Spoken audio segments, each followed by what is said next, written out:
Kamusta mga idol? Well, nung isang araw nga pala napagkwentuhan natin itong Suzuki B-Storm na to Then naalala ko, meron pa nga palang isang motorcycle company na naglabas ng kanilang adventure motorcycle na entry level. Well, sino sila? Walang iba kundi ang Honda Philippines.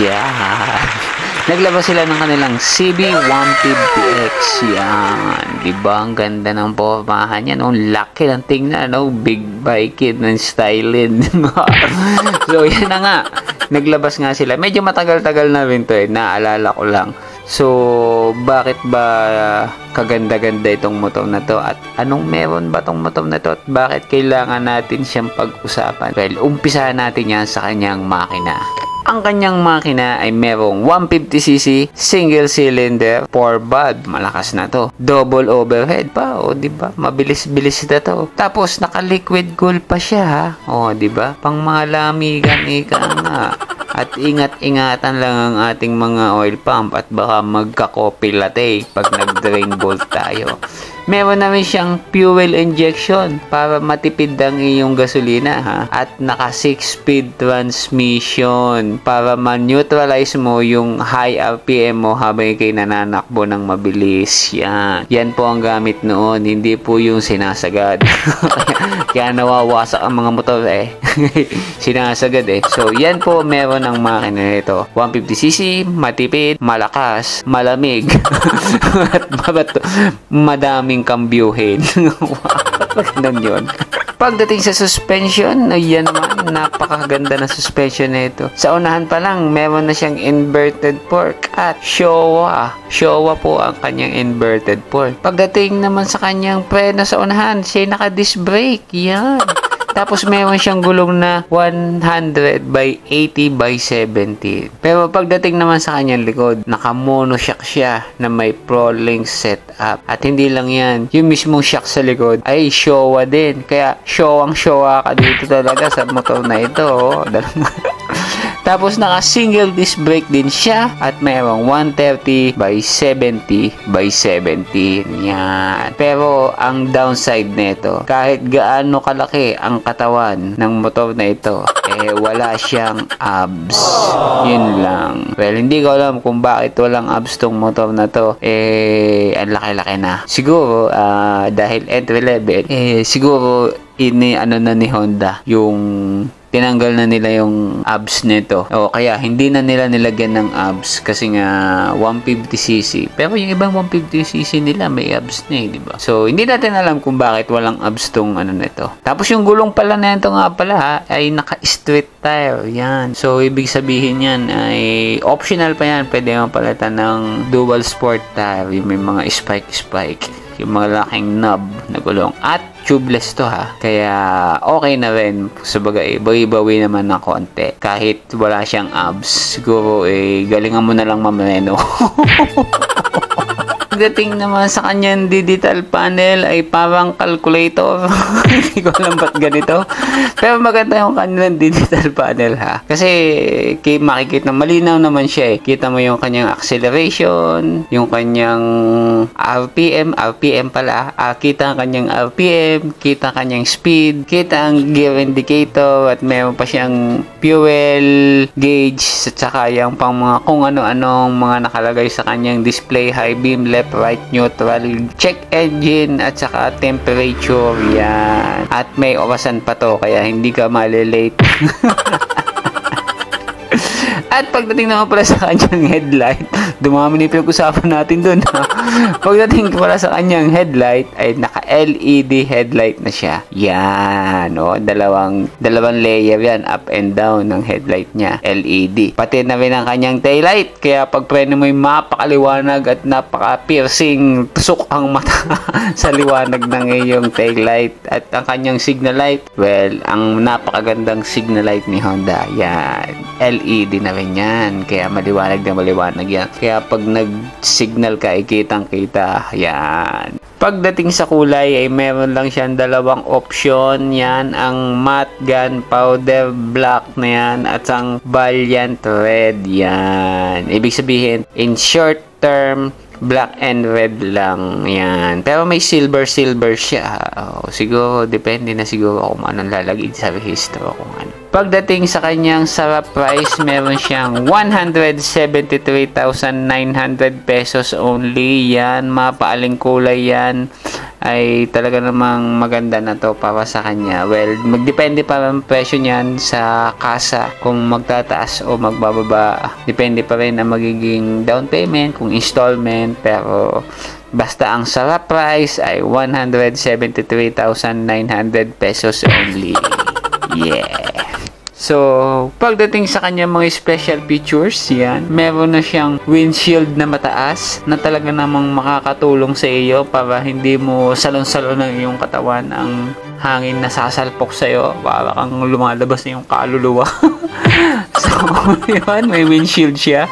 Meron namin siyang tapered handlebar. Kaya lang, ang problema na sa tapered handlebar niya is mataas masyado yung extender para sa clamp niya. Kaya medyo malalim ang yung susian. Yun lang yung naging problema sa kanya. Meron din siyang muscular body. Yan. Para maging big bike looking. Yan, ika nga. Machong-macho. Yung sobrang yung butsyog na butsyog talaga siya na sa una mong tingin ay meron siyang big biking na datingan. Yan, ika nga. Meron na rin siyang underbelly. Yan, yung napakalaking underbelly niya. Ewan ko, laki na underbelly niya. Pero, advantage na advantage yun. Kasi kahit siguro, aligabok ay hindi papasok. Hindi tatama sa iyong makina sa sobrang laki ng underbelly niya. Pero, plastic nga lang siya. Pero kahit na may underbelly na napakalaki, malaking advantage na yun para sa ano mo. Meron na nga pala siya nung Showa inverted port. Napakalaking bagay na nun, para sa motor na 150 na naka-Showa inverted, di ba? At saka naka-prolink suspension na, naka-Showa monoshock pa, di ba? Napakaganda na nun para sa motor na 150. At naka-large seat. Yun nga, yung large seat. Yung isang buo yung upuan. So, comfortable naman sabi nga nila. At hindi naman siya ganun ka discomfort. Ika nga. Sabaga is, yung upright position mo is maganda yung upuan. Ika nga.